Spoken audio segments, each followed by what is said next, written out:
Welcome to a Student of the Gun Special Edition. I'm here with Sergeant First Class Jim Gilliland, and he has a distinction of holding the longest sniper shot with a .308 rifle.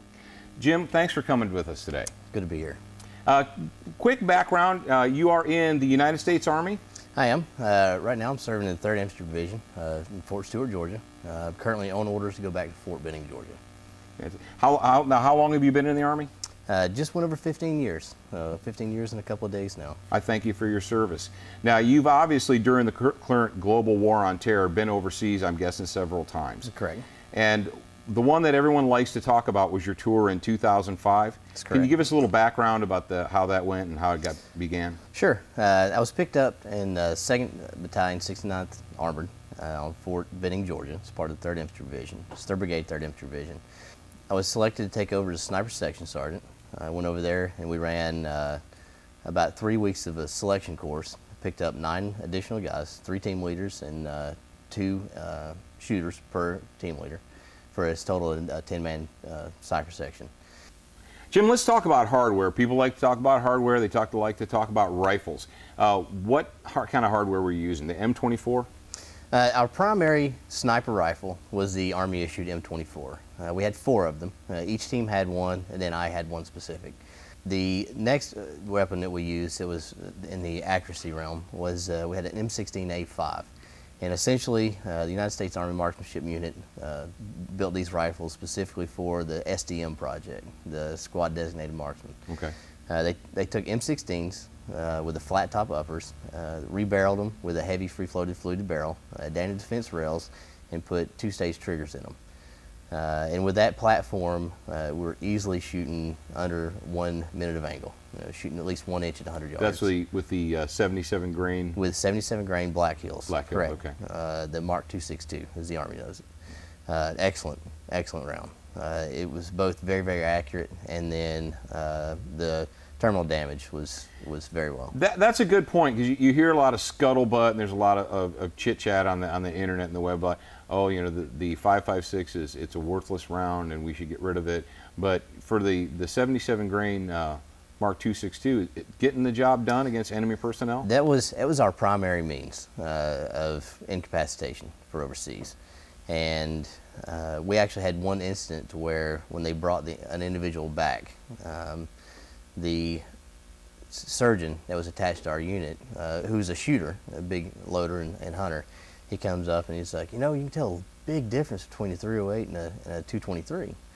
I'm like, well, how do you mean? He was talking about, well, the guy that we brought in today, you know, it was pretty devastating entry. I was like, well, we didn't shoot .308 today. We shot 5.56. We worked it out, and it was in fact one of the individuals that we'd shot with a 5.56, and the devastation was enough to where it was mistaken for a higher caliber round. Now, you use sound suppressors on that platform right there? We had a few. We purchased 3 SoundTech suppressors before we went over. We got a good deal on them, and went ahead and purchased them. And they were placed 1 on the SDM rifle and 2 were on our M4s. Now, did you find, especially when you're watching the suspects, the insurgents, and you would launch a round through a suppressor, that they had a more difficult time locating the origin of the shot and so forth? Did it help you from a tactical standpoint?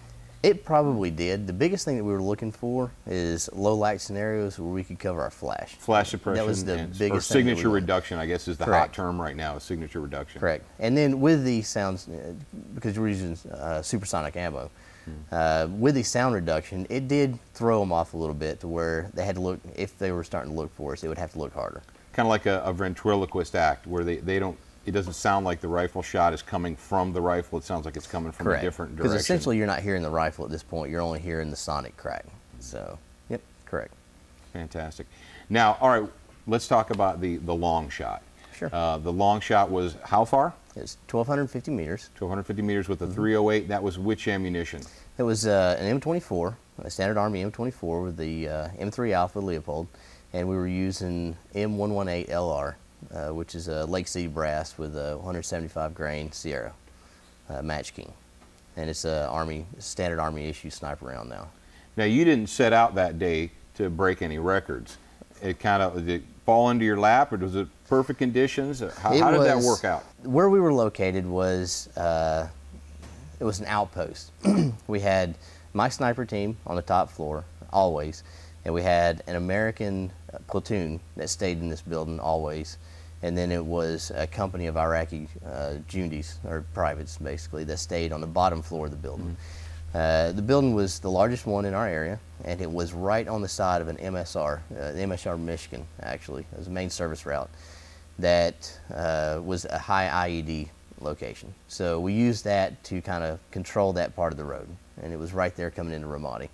So it was a static location that we had. We built it up, we sandbagged the inside of the walls, we knocked a couple of loopholes, shooting areas. We had shooting tables set up, and on our shooting tables we had maps of the area in front of us so that we could reference, when people would call us from the ground, we could reference where they were and we could crosstalk between each other. We had used our laser rangefinders and got dedicated distances to each landmark in our area. So we knew already that the hospital that this individual was eventually in was at 1,250 meters.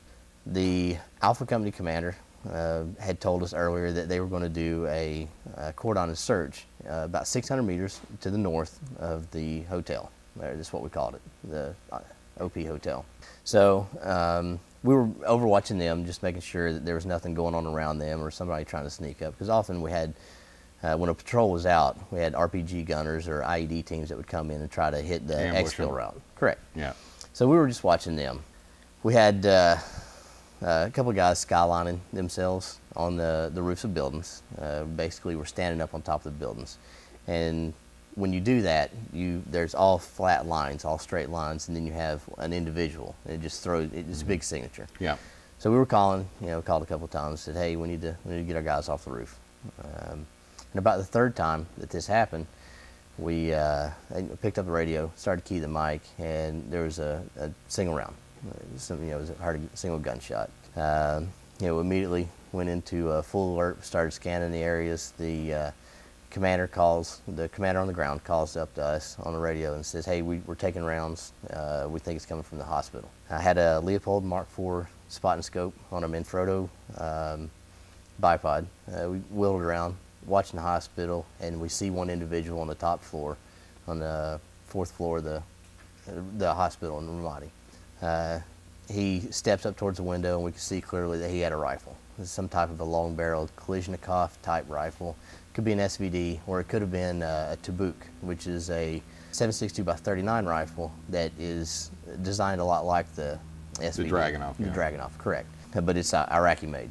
Yeah. So anyway, I moved the spot and scope out of the way, pulled my rifle up, which was in front of me. I had an M24. We were planning on shooting between 500 and 700 meters, so clearly, could use the M24 for that. Wasn't expecting to be pushed that far out. We put the BDC, we turned it to shoot 1,000 meters, and then did a few quick wind calculations and an yardage calculation, and really just kind of threw around down there. Got behind the rifle as closely as possible and squeezed off around, hoping to get this individual, get it close enough to get this individual out of the weapon. Get his attention. Right. Yeah. So there were machine gunners and saw gunners on the ground at 600 meters where the building was. They could get better accurate fires, on the building than we could. So in trying to buy time, but launched one round. Time of flight was just over 2 seconds, and made contact with the individual, pretty much center mass of his chest, and he grimaced and collapsed on the balcony. We then we set the M24 to the side and pulled up the Barrett. One of the guys, because it's more of a long range shot. But at this time, the scenario was already over. So we just used the tools we had, in front of us, and a lot of that comes into just knowing your equipment, knowing your capabilities of your equipment and yourself, and doing the best of what you have at the time. Well, congratulations on that. And I certainly appreciate you taking the time out of your busy schedule to sit here with us and talk. From the Tactical Rifle Shop in Zephyr Hill, Florida, I'm Paul Markle, and Sergeant First Class Gilliland, I'd like to thank you for your service to our nation, and congratulations on that long shot. Obliged.